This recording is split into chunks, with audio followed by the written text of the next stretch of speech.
Aujourd'hui, on va tenter de répondre à une question qui nous a été posée fréquemment. Quel est l'intérêt d'une batterie additionnelle sur un VTT à assistance électrique? Il y a des marques qui appellent ça Power Pack, d'autres Range Extender, peu importe. On vient ajouter une seconde batterie, on gagne de l'autonomie, des watts, mais dans la balance, on prend du poids. Alors qu'est-ce qu'il y a à y gagner? Qu'est-ce qu'il y a à y perdre? C'est toujours une histoire de compromis et c'est jamais vraiment simple. Avec Léo, on a décidé de tenter l'expérience. On est parti dans le sud, à Mandelieu, où il fait presque beau, et on va vous montrer un petit peu à quoi ça ressemble.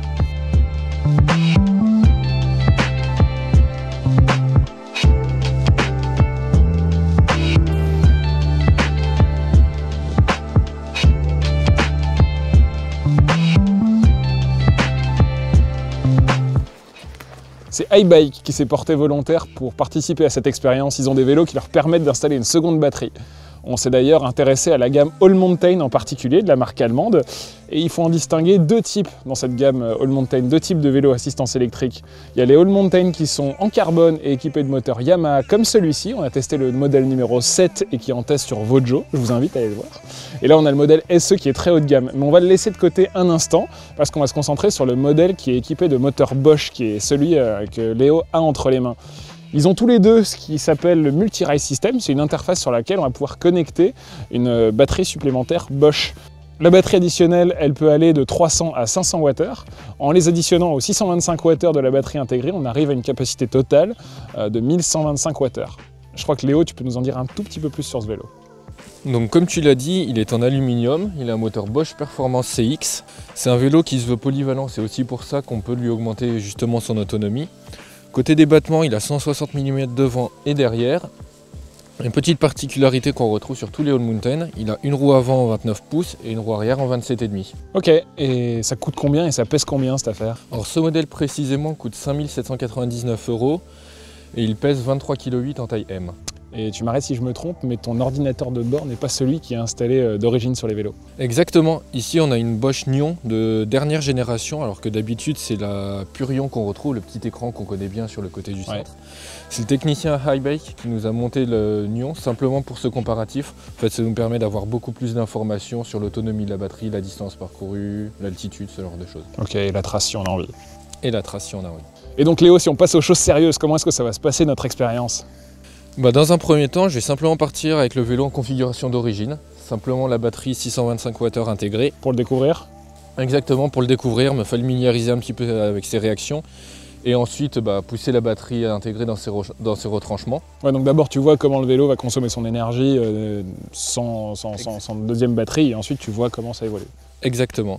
Et ensuite on reviendra, on fera la manipulation pour installer la batterie supplémentaire. Et je repartirai rouler cette fois pour voir ce que ça change tant au niveau autonomie que niveau comportement.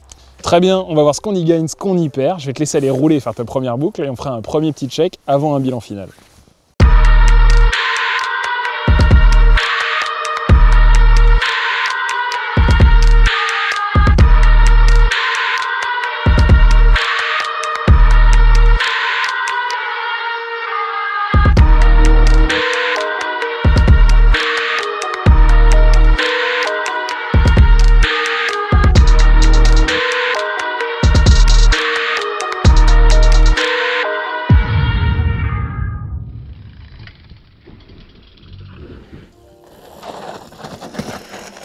Alors Léo?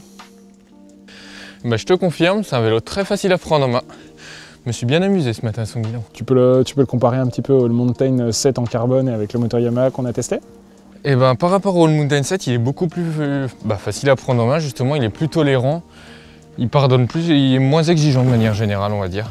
Par contre, je retrouve aussi un trait de caractère que j'avais bien aimé sur le All Mountain 7, c'est-à-dire que c'est une plateforme qui grimpe très très bien. Le vélo ne cabre pas du tout et ici sur les petits chemins techniques, sur les hauteurs de Mandelieu, c'est vraiment très très appréciable. Ok, donc là on a tapé un petit peu dans la batterie, tu sais comment ça fonctionne et on installe le Range Extender maintenant, c'est ça? Exactement. Il y a une chose à savoir tout de même avant d'installer le Range Extender, sur ces bikes en particulier, c'est qu'il faut acheter la batterie séparément, compter environ 600 € pour ça. Voire 650 €, ça dépend un petit peu. Ça dépend d'où on les trouve. Et ensuite, c'est un passage obligatoire par le magasin pour faire installer en fait tout le système qui permet de connecter la batterie additionnelle au moteur. Si je ne me trompe pas, je crois que c'est 154 € plus la manœuvre, environ 1 heure de manœuvre en magasin. C'est vrai que ça a un coût, mais c'est le seul moyen d'avoir les deux batteries qui sont connectées. Bon, ça y est Léo, t'es bien équipé maintenant, t'as tes 2 batteries, tu vas partir rouler pour la 2e boucle test. Mais j'ai besoin de connaître une petite info, comment est-ce que tu vas vider ces batteries? Ça se passe comment? Les 2 batteries vident exactement en même temps, c'est le système qui gère ça tout seul. En fait, ça permet de garder une tension la plus élevée possible dans les batteries le plus longtemps possible, ce qui garantit des performances optimales. Ok, et ben je te retrouve tout à l'heure.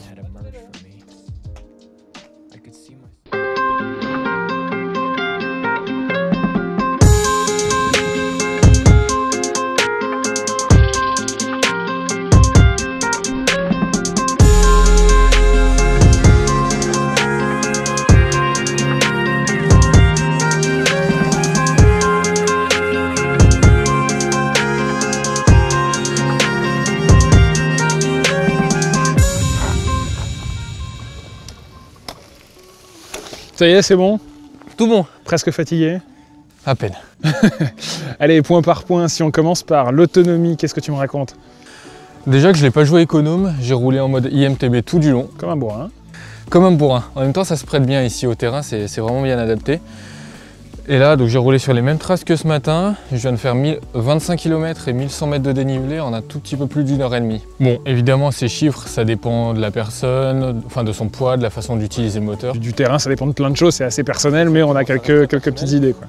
Mais au final, c'est 65% d'autonomie. C'est presque 2 fois plus que ce que j'avais ce matin sur le même parcours. Ce qui au final est assez logique, ouais, parce que c'est 1120.